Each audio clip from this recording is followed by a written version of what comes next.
परहित सरस धर्म नहीं भाई, पर पीड़ा सम नहीं अधिकाई।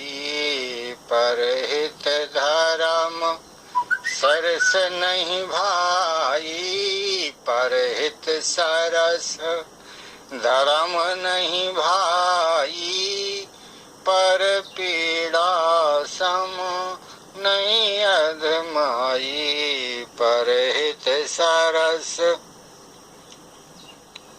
परोपकार सभी को करना चाहिए। यह शरीर माता पिता से मिला है और इसका पालन पोषण भी उन्हीं से हुआ है।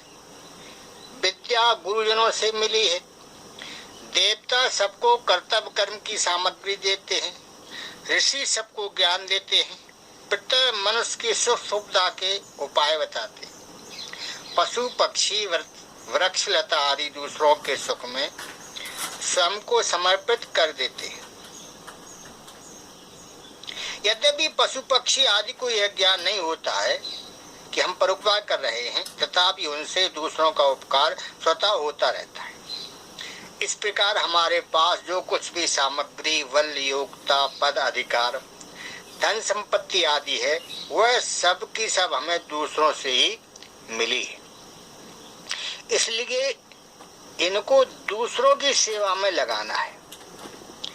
शरीर, इंद्रियां, मन, बुद्धि आदि सभी पदार्थ हमें संसार से मिले। ये कभी अपने नहीं हैं और अपने होंगे भी नहीं। अतः इनको अपना और अपने लिए मानकर इनसे सुख भोगना ही बंधन है। इस बंधन से छूटने का यही सरल उपाय है कि जिनसे ये पदार्थ हमें मिले हैं, इन्हें उन्हीं का मानते हुए उन्हीं की सेवा में निष्काम भाव पूर्वक लगा दें। यही हमारा कर्तव्य है। साधकों के मन में प्राय ऐसी भावना पैदा हो जाती है कि अगर हम संसार की सेवा करेंगे तो उसमें हमारी आसक्ति हो जाएगी और हम संसार में फंस जाएंगे।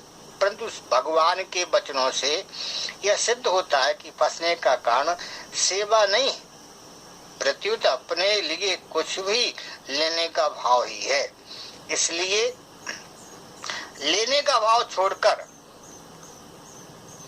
देवताओं की तरह दूसरों को सुख पहुंचाना ही मनुष्य मात्र का कर्तव्य है।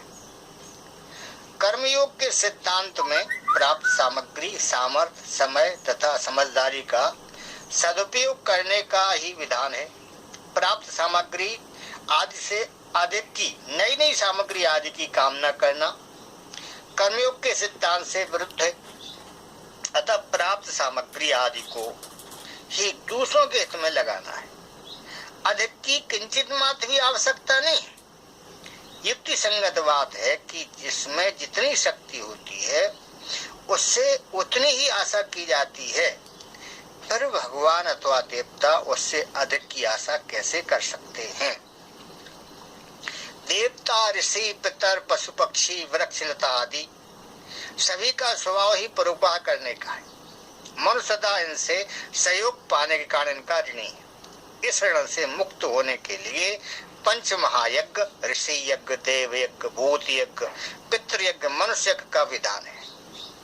मनुष्य ही एक ऐसा प्राणी है जो बुद्धि पूर्वक सभी को अपने कर्तव्य कर्मों से तृप्त कर सकता है। अतः सबसे ज्यादा जिम्मेवारी मनुष्य पर ही है। इसी को ऐसी स्वतंत्रता मिली है जिसका सदुपयोग करके वह परम श्रेय की प्राप्ति कर सकता है।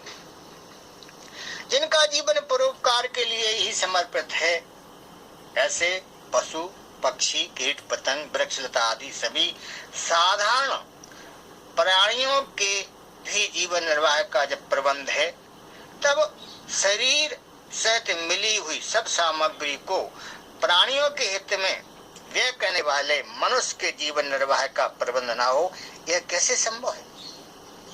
सबका पालन करने वाले भगवान की ऐसी कृपा से जीवन निर्वाह की सामग्री समस्त प्राणियों को समान रूप से मिली है। इसका प्रत्यक्ष उदाहरण सबके सामने है।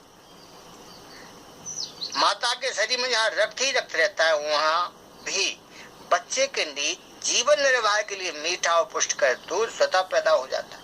अतः चाहे प्राप्त से मानो चाहे भगवत कृपा से मनुष्य के जीवन निर्वाह की सामग्री उसको मिलती ही है।